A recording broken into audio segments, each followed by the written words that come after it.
Skipper Werner her, og i dag prøver vi at lave laks på grøn bund i ovnen, og det er faktisk også simpelt. Vi starter lige med at switche bruge noget løg her, sådan lige med lidt grøntsagsbouillon i, og så giver vi lige lidt natural ost sammen med her, sådan, inden vi putter resten af grøntsager i. Og det har fået lidt, får lige lidt ekstra salt og peber også det.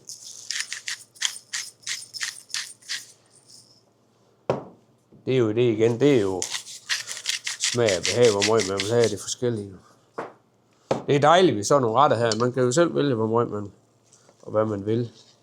Så skal vi lige have det her smeltet sammen. Så kommer vi lidt spinat i også. Det er i hvert fald, så giver det da i hvert fald grøn bund.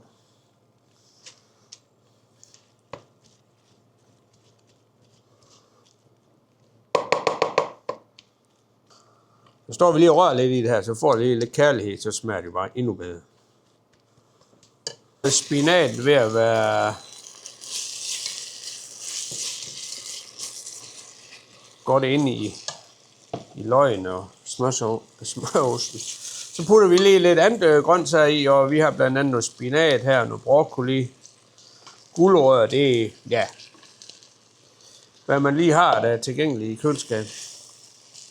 Så rører vi lige det godt sammen, inden vi kommer herover i fad, hvor vi har noget squash, der er skåret ud.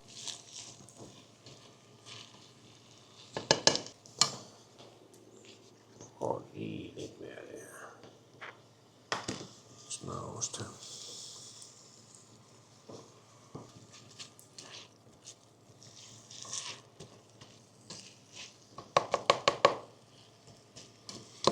Så den varme bund, grønne bund her, den er ved at være færdig. Og her har vi så i fadet har vi noget squash i bunden også. Og så putter vi lige det andet grøn over. Og igen, i sådan en grøn bund, der kan man jo bruge lige, hvad man har lyst til, og hvad man bedst kan lide. Og hvad man har i tilgængeligt. Og squash, de var her i forvejen, fordi de kan godt tåle at få lidt mindre. Og så har vi laksestykkerne her. Dem lægger vi bare ovenpå. Og det er sådan nogle små søde nogle dem her.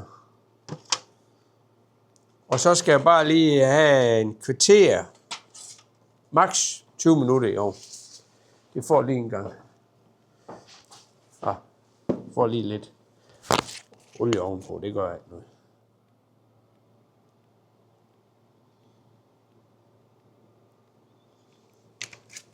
Og så lidt salt og peber, så. –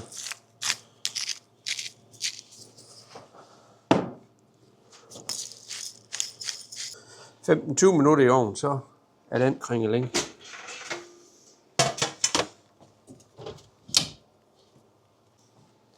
Og så har vi lige taget det ud her efter 20 minutter. Og det ser jo rigtig fint ud. Så kan vi lige anrette det her på en tallerken lidt grønt.